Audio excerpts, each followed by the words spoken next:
జ్ఞానయోగం వ్యాసపీఠం బహువేదశాస్త్రం బోధామృతహిత శ్రీమన్నారాయణం శివగౌరీ సంభాషిత సకల పురాణం అష్టాక్షరి పంచాక్షరి మంత్రావరణం అఖిల దేవతా సంస్తుతి పారాయణం జయ మంగళకరమీ ప్రవచన శ్రవణం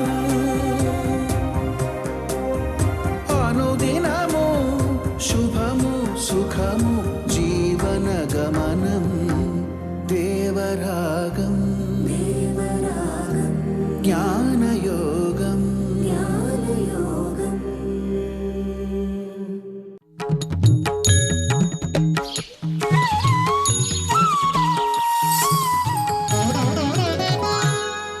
ఆపదామపహర్తారం దాతారం సర్వసంపదాం లోకాభిరామం శ్రీరామం భూయో భూయో నమామ్యహం.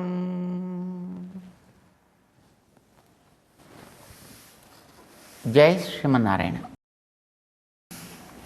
ప్రియ భగవద్బంధువులారా, సామాన్యులమైన మనలాంటి వాళ్ళకి ఎన్నో కోరికలు ఉంటాయి. ఇది పొందాలి, అది పొందాలి, ఇది కావాలి, అది కావాలి, ఇలాంటి ఎన్నో రకాలైనటువంటి కోరికలు ఉంటాయి. కొన్ని తీరతాయి, ఎన్నో తీరకపోవచ్చు. కొన్ని అతి దుర్లభమైనటువంటి కోరికలు ఉంటాయి. అవి తీరవు, కానీ ఆశలు ఉంటాయి. సామాన్యులకు ఉండొచ్చు, దేవుడికి కూడా కోరికలు ఉంటాయా అంటే ఉంటాయి. ఆయన అవాప్త సమస్త కాముడు అని పేరు ఆయనకి. అర్థం తీరాల్సిన కోరికలంటూ ఏమీ లేనివాడు అని. కానీ అలాంటి దేవుడికి కూడా కొన్ని కోరికలు ఉంటాయి. స్వార్థం కోసం కోరికలు కాదు, ఇతరుల బాగు కోసం కోరికలు. ఈ జీవరాశి అంతా బాగుపడాలి, అందరూ కూడా తనంత వాళ్ళు కావాలి, ఇది దేవుడి కోరిక. అయితే మనలాంటి వాళ్ళకి ఏదో కొంచెం కష్టపడితే కోరికలు తీరుతాయి. కానీ భగవంతుడికి కూడా అట్లాగా తీరని కోరికలు కూడా కొన్ని ఉంటాయి. ఏమిటా తీరని కోరిక అంటే, ఒక జ్ఞానిని పొందడం అనేది ఆయనకు కూడా పాపం ఎంత కష్టపడ్డా, ఎన్ని అవతారాలు ఎత్తినా, ఎంత కాలం ప్రయత్నం చేసినా తీరని కోరికగానే మిగిలిపోతూ ఉంటుంది అని మనం చెప్పడం కాదు, ఆయనే చెప్పుకుంటాడు. భగవద్గీత 7వ అధ్యాయంలో 19వ శ్లోకంలో ఆయన ఈ మాటని చెప్తాడు. ఏమిటి అది అంటే, బహూనాం జన్మనామంతే జ్ఞానవాన్ మాం ప్రపద్యతే వాసుదేవః సర్వం ఇతి స మహాత్మా సుదుర్లభః. సుదుర్లభః, దుర్లభ అంటేనే దొరకడం కష్టమైనది అని అర్థం. సామాన్యంగా దొరకదు అని అర్థం. సుదుర్లభ, ఏడ్చి మొత్తుకున్నా, దొల్లి ఏడ్చినా దొరకదు. ఎంత కష్టపడ్డా దొరకదు. ఏమిటి దొరకదు? స మహాత్మా సుదుర్లభ. ఒక మహాత్ముడు దొరకడం చాలా కష్టం. ఇదే మహాత్ముడు అనే పేరు లోకంలో చాలామందికి ఉంది. వాళ్ళంతా మహాత్ములా కాదా? ఏం చేసి వాళ్ళు మహాత్ములయ్యారు? ఎలా చేసి వాళ్ళు మహాత్ములయ్యారు? ఇది సరే, అదొక పెద్ద ప్రశ్న అనుకోండి. కానీ అసలు మహాత్మ అంటే ఎవడు? మంచి మనస్సు కలవాడు, ఉత్తమమైన మనస్సు ఆత్మ అంటే మనస్సు అని అర్థం.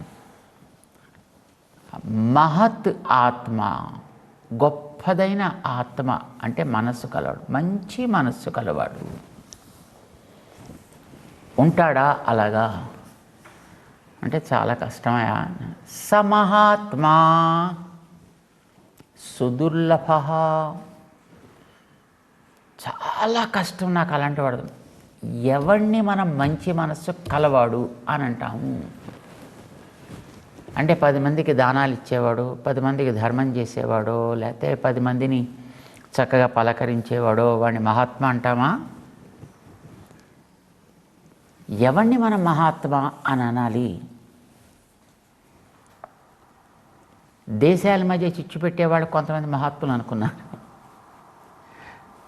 రకరకాలుగా ఉంటుంది మహాత్ములు.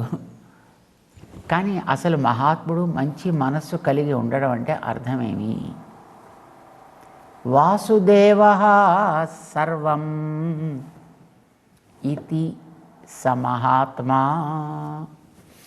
మహాత్మ శబ్దానికి కృష్ణుడే ఒక నిర్వచనాన్ని ఇస్తున్నాడు. ఆయన ఏమిటి ఆ నిర్వచనం? వాసుదేవ సర్వం అని ఎవడనుకుంటాడో వాడే మహాత్ముడు. దుర్లభ, అలాంటి వాళ్ళు లోకంలో దొరకడం చాలా కష్టం. వాసుదేవుడే నాకు సర్వస్వము, భగవంతుడే నాకు సర్వస్వము. సర్వస్వము అంటే నాకు కావలసినటువంటి భౌతికమైన సుఖం కానీ, మానసికమైనటువంటి సంతోషం కానీ, లేదు ఆత్మపరమైనటువంటి ఆనంద అనుభూతి కానీ, ఇవన్నీ భగవంతుడితోటే నాకు, ఇంకా వేరే ఇతరత్ర లేనే లేదు. అసలు ఉంటారా అలా అలాంటి వాళ్ళు? చరిత్రలో మనకు అక్కడక్కడ కనిపిస్తారు. మన సంప్రదాయంలో ఆళ్వార్లు అని మనం అంటుంటాం కదా, భగవద్భక్తిలో మునిగి తేలినవారు అని అర్థం. ఆ మునిగినప్పుడు కలిగిన ఆనందంతో తేలిన తర్వాత దాన్ని లోకానికి ఆ ఆనందం పొంగు లోపల ప్రవహిస్తే దాన్ని పాటలుగా పాడి అందించారు. వాటినే మనం ప్రబంధాలు అని అంటాం, దివ్య ప్రబంధాలు అని అంటాం. అలాంటి అనుభూతి పొందినటువంటి మహనీయులు 12 మంది అయితే, ఈ 12 మందికి కూడా మూలాధారంగా ఉండేటటువంటి మహనీయులు ఆయన ఉండేవారు. ఈ కలియుగం ఆరంభమైనటువంటి 41వ రోజున ఆయన ఈ లోకంలో అవతరించారు అని అంటారనమాట. ఆయనకి పేరు శఠకోపసూరి లేదా నమ్మాళ్వార్ అని అంటారు. వారు లౌకికంగా ఏది వారు అనుభవించలేదు, ఏది పొందలేదు, ఏది చూడలేదు. పుట్టగానే మాటామంతి లేకుండా పుట్టాడు. తల్లిపాలు కూడా తాగకుండా పెరిగాడు. 16 ఏళ్ల పాటు అట్లానే ఉండిపోయాడు. తల్లిదండ్రులు తీసుకువెళ్ళి ఒక చెట్టు దగ్గర కూర్చోబెడితే ఒక ఊరిలో ఉండేటటువంటి ఆళ్వార్ తిరునగరి అనేటటువంటి ఒక ఊరు, ఆ ఊళ్ళో ఉండేటువంటి స్వామికి, భగవంతుడికి ఆయన ఆదికేశవుడు, ఆదినాథుడు అని పేరు. సరే, అక్కడికి వెళ్ళి వాళ్ళు మొక్కుకున్నారు, మాకు ఏదైనా సంతానాన్ని ప్రసాదించవయా అని. వాళ్ళ ప్రార్థనకి ఫలితమా అన్నట్టుగా వాళ్ళకి ఓ చిన్న పిల్లవాడు పుట్టాడు. కానీ పుట్టినప్పుడు సాధారణంగా మరి ఏడవాలి కదా, కానీ ఆ పిల్లవాడికి ఏడుపే లేదు, అలా ఉన్నాడంతే. అతను ఆశ్చర్యం వేసింది. మంచి నీలి వర్ణంతో ప్రకాశిస్తున్నాడు ఆయన, కానీ ఏం మాట లేదు, మంతి లేదు, అలా ఉండిపోయాడు ఆయన. అయ్యో, ఇలాంటి వాడిని మేమేం చేసుకుంటాం అని అనుకుని ఆ తల్లి తండ్రిని, నీ అనుగ్రహం వల్ల నిన్ను ప్రార్థన చేస్తే మాకు ఈ సంతానం కలిగింది కనుక ఈయన్ని నీ దగ్గరే మేము వదిలిపెడుతున్నాం అని అదే ఆలయంలో ఓ చింత చెట్టు ఉంటే ఆ చింత చెట్టు కింద కూర్చోబెట్టేశారు. ఆ పిల్లవాడిని అక్కడ పడుకోబెట్టేశారు. వారి మా నాన్న వాళ్ళు వెళ్ళిపోయారు. కానీ ఆశ్చర్యం ఏంటంటే ఆ పిల్లవాడు ఆ చింత చెట్టు దగ్గరే క్రమంగా అతను మెల్లిగా ఆ త్వరలోకి వెళ్ళి అక్కడే కూర్చుండిపోయాడు. అలాగా 16 ఏళ్ల పాటు అట్లా పెరిగాడు. దాంట్లో శరీరం పెరుగుతోంది, కానీ చూపు లేదు, మాట లేదు, వినికిడి ఉందో లేదో తెలియదు, అసలు బ్రతికి ఉన్నాడో లేదో తెలియదు. కానీ ఆ పిల్లవాడు మాత్రం అట్లా ఉండిపోయాడు. అదొక అద్భుతం ఆ ఊళ్ళో. ఈ అద్భుతాన్ని భేదిస్తూ మధుర కవి అనేటువంటి ఒక ఆయన ఒక ప్రేరణతో అక్కడికి వచ్చినప్పుడు అసలు ఇతను ఏమిటి మాట్లాడగలడా లేడా, అసలు ఏమిటో చెక్ చేద్దాం, అసలు ఈయనకి ఏమైనా వినిపిస్తుందా లేదా అది కూడా మనకు తెలియాలి కదా. అంచేత వినికిడిని పరీక్షిస్తే వినికిడి బాగున్నట్టయితే మాట రావడానికి అవకాశం ఉంటుంది. కేవలం మాట వచ్చినంత మాత్రం చేత వినికిడి ఉంటుంది అని అనలేం, వినికిడి ఉన్నంత మాత్రం చేత మాట బాగా వస్తుంది అని అనలేం. కానీ వినికిడి అంటూ ఉన్నట్టయితే మాట ఒకసారైనా రావచ్చు. సరే మొట్టమొదటి వినికిడి ఉందో లేదో చూద్దాము అని అనుకుని ఆ పక్కన కూర్చున్నటువంటి ఆ చెట్టు మీదకే వెళ్ళి ఒక పెద్ద రాయి తీసి దాన్ని కింద చప్పుడు అయ్యేట్టుగా వేస్తే ఆ చప్పుడికి ఈ కూర్చున్నటువంటి త్వరలో అప్పటిదాకా జీవించి ఉన్నాడో లేడో, అసలు వినికిడి ఉందో లేదో తెలియకుండా ఉండేటటువంటి ఆ శిశువు కళ్ళు తెరిచాడు. శిశువు కాదు, ఇప్పుడు 16 ఏళ్ళు అయ్యాయి, పెద్దవాడు అయ్యాడు. కళ్ళు తెరిచాడు. వినిపిస్తోంది అని తెలుసు.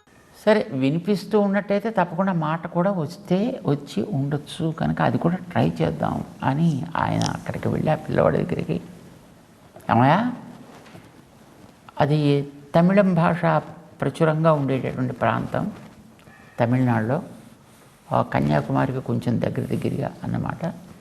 ఆళ్వార్ తిరునగరి అని ఆ ఊరికి పేరు. ఆ చింత చెట్టు కింద పిల్లవాడు ఉన్నాడు అని అక్కడికి చాలామంది వస్తూ ఉండేవారు. సరే, ఓ రోజు ఈయన కూడా వెళ్ళారు అక్కడికి.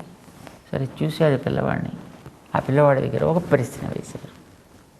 ఏమని? ఏమయ్యా, చనిపోయే కడుపులో పుట్టేది ఏం తిని ఎక్కడ పెరుగుతుంది అని అడిగాడు. ఇది ఒక పెద్ద ఆధ్యాత్మిక ప్రశ్న. నేను చాలా తెలివిగా అడిగాను కదా, ఏం సమాధానం చెప్తాడో చూద్దాము అని నేను అనుకున్నాడు. ఆయన తమిళ భాషలో అడిగాడు. సెత్తతిన్ వయత్తిల్ పిరందదు ఎత్తై తిన్రు ఎంగే కిడకం. ఆయన చూశాడు ఈయనకేసి, ఈ అడిగిన ప్రశ్న అడిగిన ఆయనకేసి, ఎందుకు అడిగాడినా, నన్ను ఎందుకు అడిగాడినా అన్నట్టుగా చూస్తున్నాడు. సరే, దాని సమాధానం కూడా ఇప్పుడు అంగే తిన్రు అత్తై తిన్రు అంగే కిడకం, అక్కడే ఉంటుంది, దాన్నే తింటుంది అన్నాడు ఆయన. ఆయనకి భలే ఆశ్చర్యం వేసింది.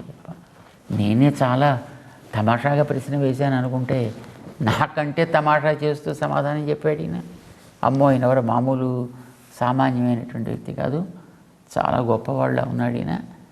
కనుక ఈయనకి ఏమేమి తెలుసునో మనం తెలుసుకోవాలి అని మెల్లిగా ఆయన దగ్గర ఉపచారాలు, పరిచర్యలు ఇవన్నీ కూడా చేస్తూ క్రమంగా ఆయనకి కాస్త తన మీద అనుగ్రహం కలిగేటట్లుగా చేసుకుంటే, ఆ తర్వాత ఆయన ఇంతవరకు 16 ఏళ్ల పాటు అలా యోగంలో ఉండిపోయాడు. ఆయన అంతర్ముఖుడైపోయి ఈవేళ బహిర్ముఖుడు అయ్యాడు. కనుక ఇక చూసినటువంటి లోకంలో తనకి లోపల కలిగినటువంటి అనుభవంతో సమాన స్థితి ఎవ్వడికీ కనిపించలేదు.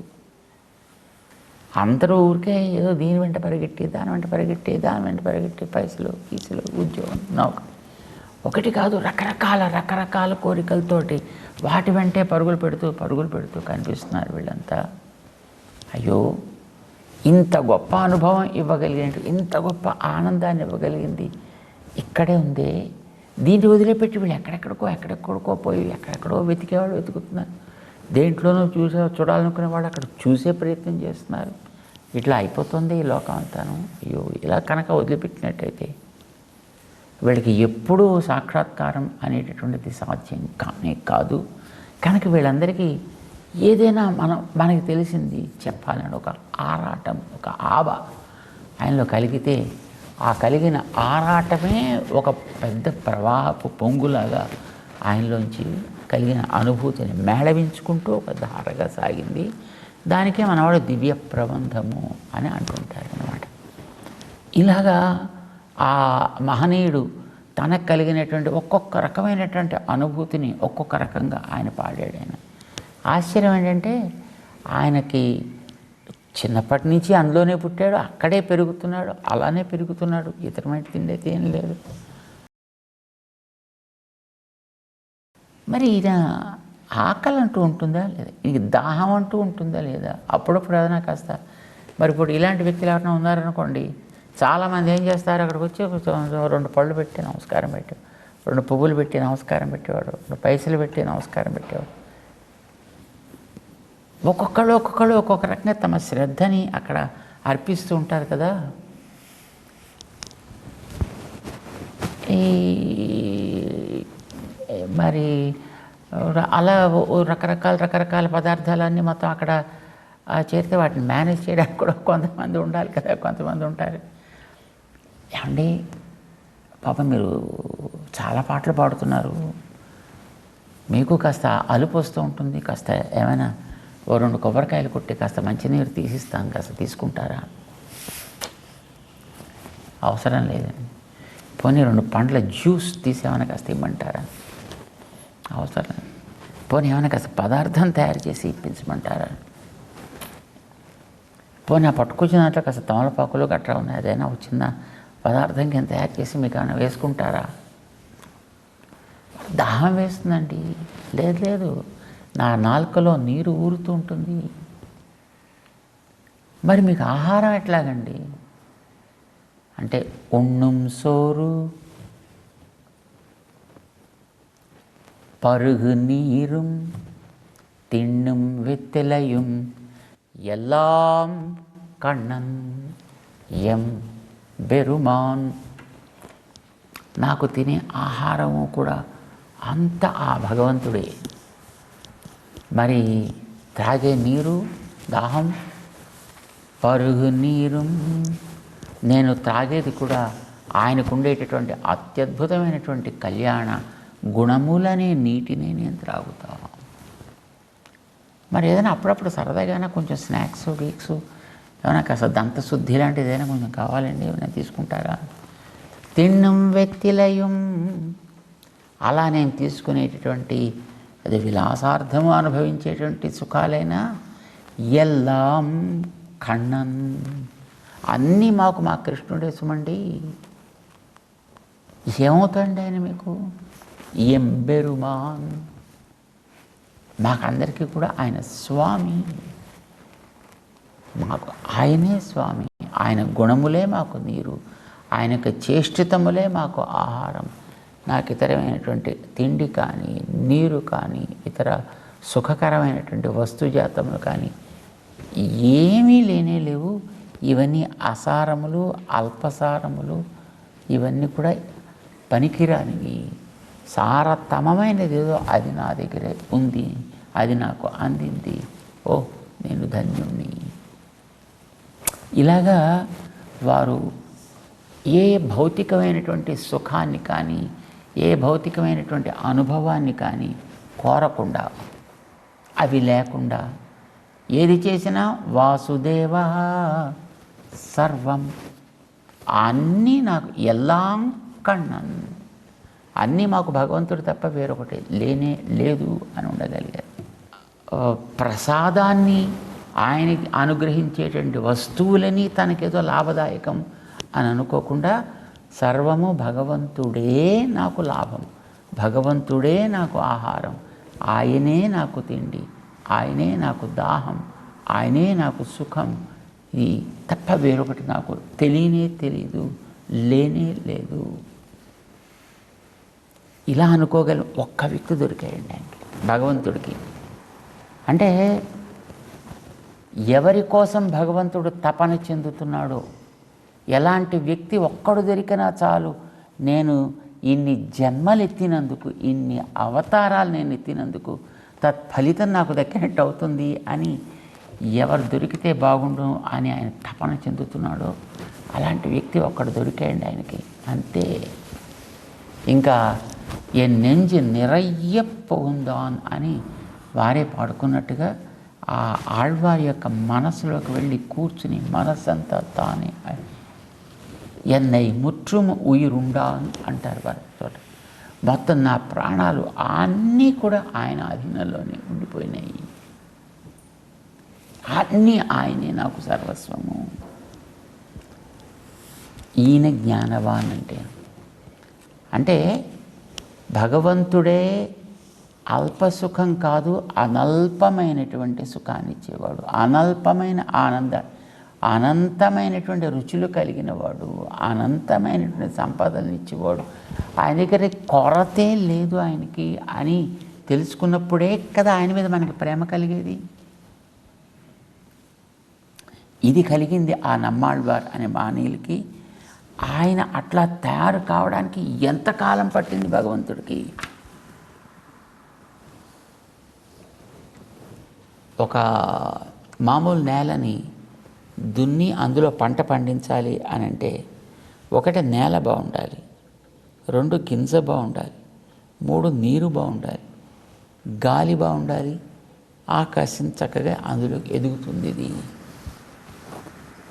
కానీ ఆ నేల బాగాలేదనుకోండి, ఆ నేలను బాగు చేయడానికి ఎంతకాలం పట్టాలి? గింజ బాగాలేదనుకోండి, గింజలో సారాన్ని తీసుకురావడానికి ఎంతకాలం పట్టాలి? నీళ్లు బాగాలేవనుకోండి, ఆ నీటిని ఉపయోగకరంగా చేయడానికి ఎంతకాలం పట్టాలి?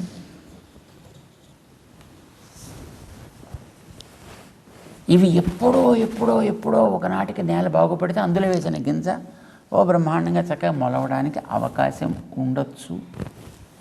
మొలుస్తుందని చెప్పలేము, మొలవచ్చు. అలానే గింజలో ఉండేటువంటి దోషాలను కూడా లేకుండా క్రమంగా చేసి తద్వారా మంచి పంటనిచ్చేటువంటి, మంచి ఫలసాయాన్నిచ్చే గింజలుగా వాటిని తయారు చేయడానికి ఎంతకాలం పట్టాలి? ఒక్కొక్క రైతుకి బోల్డ్ పడుతుంది కాలం. ఒక్కొక్కసారి అతివృష్టి రావచ్చు, ఒక్కొక్కసారి అనావృష్టి ఏర్పడవచ్చు, ఒకసారి క్రిమిలో కీటకాలు ఏవో వచ్చి పంటను నాశనం చేయొచ్చు. అయినా విసుగు విరామం లేకుండా మళ్ళీ కృషి చేద్దాము అని ప్రయత్నించి చివరికి ఫలితాన్ని సాధించేటటువంటి రైతులాగా భగవంతుడు ఆ నమ్మాళ్వార్ అనేటటువంటి వ్యక్తిని సుక్షేత్రము అని భావించారు. ఈయన మంచి క్షేత్రము, దీన్ని మనం చక్కగా ఉపయోగించుకోవాలి అంతే. ఈ నమ్మాళ్వార్ అనేటువంటి చక్కగా ఉపయోగించుకుని వారి ద్వారా లోకానికి అవసరమైనటువంటి భగవద్భక్తి పంటని పండించి లోకానికి ఇవ్వాలి అని అనుకున్నాడు. ఒక్కడు దొరికేదానికి యుగాలు కష్టపడితే ఒక్కడు దొరికి. అందుకోసమనే మనకి ఆచార్య హృదయం అనేటువంటి ఒక గ్రంథంలో నమ్మాళ్వారిని ఎవరితో పోలుద్దాం? ఇప్పుడు మనం భక్తులు అనుకోండి, చిన్నపిల్లాడైతే ఒక ప్రహ్లాదుడితో ధ్రువుడితో పోలుస్తాం. ఎవరో కొంచెం పెద్దవాళ్ళైతే ఏదో భక్తులతో నారదుడితోటో ఎవరితోటో ఒక్కొక్కరితో మనం పోల్చి చెప్తుంటాం. నమ్మాళ్వారిని ఎవరితో పోల్చి చెప్పచ్చు? నిత్యసూరులతో అందామా? లాభం లేదు. ముక్త గణాలతో అందామా? లాభం లేదు. ఎవరితోటి మనం పోల్చడానికి?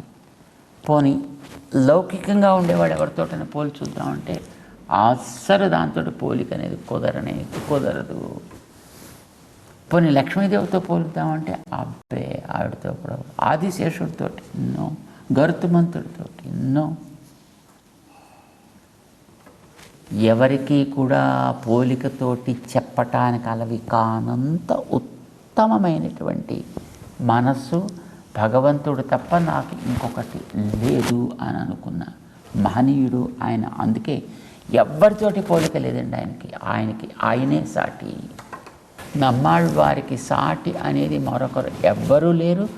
లోకంలో ఉండేటువంటి ఆయా స్థితుల్లో ఉండే వాళ్ళ కంటే ఉత్తముడి చేత ఆయన్ని జ్ఞానవాన్ లేక జ్ఞాని అని అంటారు. ఆయన కూడా మనలాగా భుజాల మించి భుజాలు కావిడి మార్చుకు తిరిగే వాళ్ళగా ఈ జన్మ పరంపరని మార్చుకుంటూ తిరిగినటువంటి వ్యక్తినే నేను కూడా.